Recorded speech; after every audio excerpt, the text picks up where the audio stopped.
నేను మీతో ఒక యథార్థం చెప్తున్నా, ఇతర రాష్ట్రాలలో జరిగే పెళ్లిళ్ళు యథాశాస్త్రం ఉంటాయి. అందుకే ఇన్ని ఫెర్టిలిటీ సెంటర్స్ లేవు.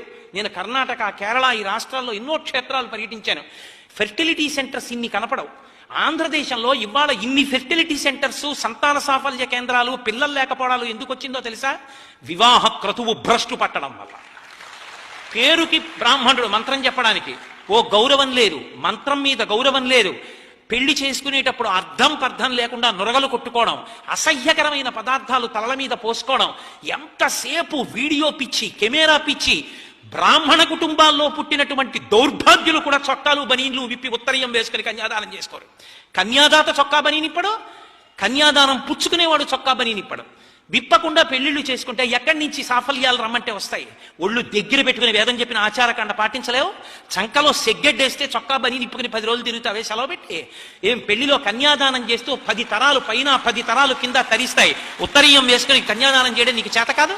ఏ చొక్కా బని నిన్ను ధరిస్తాయా, నీ ముందు తరాల వాళ్ళను ధరిస్తాయా? ఎందుకు వేసు కన్యాదానం చేస్తావు? అడిగేవాడు లేడనా? పరమాచార్య స్వామి శరీరం విడిచిపెట్టారనే. కాబట్టి శాస్త్రము మీద మక్కువ అంటే మక్కువ.